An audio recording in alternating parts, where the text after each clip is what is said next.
জামাত ক্ষমতায় গেলে নাকি শরিয়া কায়েম করবে না, এই জাতীয় একটা কথা বলা হয়েছে না?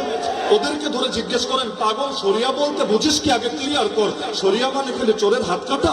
শরিয়া মানে খালি কেউ জিনা করলে পাথর মেরে মেরে ফেলা? এর বাইরে শরিয়ার কোনো শিক্ষা নাই? আর আল্লাহ যেটা বলেছেন সেটাই তো শরিয়া, নবী যেটা শিখিয়েছেন সেটাই তো শরিয়া। জামাত কি বলছে? ক্ষমতায় গেলে ইনসাফ কায়েম করব। ইনসাফ কি শরিয়াত না? বৈষম্য দূর করব, এটাকে শরিয়াত না? গরিব দুঃখীর হক আদায় করব, এটাকে শরিয়াত না? নারীদের ইজ্জত নিয়ে কাউকে ছেড়ে মেরে খেলতে দেবো না, এটা শরিয়াত না? আরে তোমরা শরিয়াত বলতে বোঝাও কি? শরিয়াত বলতে বোঝাও কি? এমনকি তারা যে প্রলোভন দিচ্ছে ক্ষমতায় গেলে তারা শরিয়াত কায়েম করে উল্টিয়ে ফেলবে, এটা কোন শরিয়াত? গতকালও তো আমি দেখেছি, আমি নিজ কানে ভিডিও, সরাসরি তো ছিলাম না, এই মাঠের কথা বলছি। এই মাঠে আমার নাম ধরে নিকৃষ্ট ভাষায় গালিগালাজ করা হয়েছে নাকি হয় নাই? আমাকে আজকে এখানে আসতে দিবে না এরকম ঘোষণা অথর্ব দিয়েছে নাকি দেয় নাই? এই গিবত করো তোমাদের শরিয়া, গালিগালাজ করো তোমাদের শরিয়া, হুমকি ধমকি দেওয়া তোমাদের শরিয়া, গুন্ডামি রাস্তারি করো তোমাদের শরিয়া। বেটা ফাজিল ভোট দেবে, টাকা দাও না। যতদিন একসাথে থাকো তখন কোনো দোষ নজরে পড়ে না, যখন আলাদা হও তখন ফতোয়া দিতে দ্বিধা করো না। মনে রাখবেন, আমরা ফতোয়াকে বিশ্বাস করি, কিন্তু ফতোয়া দিয়ে কেউ যদি ইসলামের জাগরণ, বাংলাদেশ পন্থীদের জাগরণ রুখে দিতে চায়, আমরা তাদেরকে সুযোগ কিছুতে দেব না। আমার সর্বশেষ পয়েন্ট, ভোট হলো আমানত, ভোট হলো ওয়াকালত, ভোট হলো সুপারিশ। সুতরাং ভোট দেওয়ার আগে আল্লাহর ওয়াস্তে প্রত্যেকে নিজের বিবেকের কাছে দায়বদ্ধ থেকে ভোট দিবেন ইনশাআল্লাহ। নাকি 500 টাকা আর 1000 টাকা পকেটে আসলেই ভোট সেদিকে দেওয়া শুরু করে দিবেন?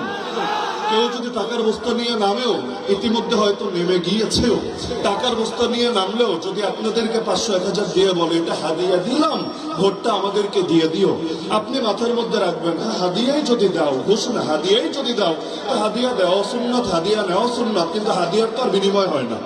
তোমাদেরকে একটা থ্যাংক ইউ দিয়ে দিলাম, যা ভাগো, কিন্তু আমরা ভোট আজাদ ভাই ছাড়া অন্য করে দিব না। যারা আছেন সবাই কোরআনের পাখি। শহীদ আল্লামা দেলোয়ার হোসেন সাঈদী রহমাতুল্লাহকে ভালোবাসেন নাকি বাসেন না? আজকে আমি এই জনসমুদ্রকে বলতে চাই, যারা আল্লামা সাঈদীকে ভালোবাসেন, আগামী 12 তারিখ দাঁড়িপাল্লায় ভোট দিবেন। যারা আগামী প্রধানমন্ত্রী ডক্টর শফিকুর রহমানকে ভালোবাসেন, আগামী 12 তারিখে দাঁড়িপাল্লায় ভোট দিবেন।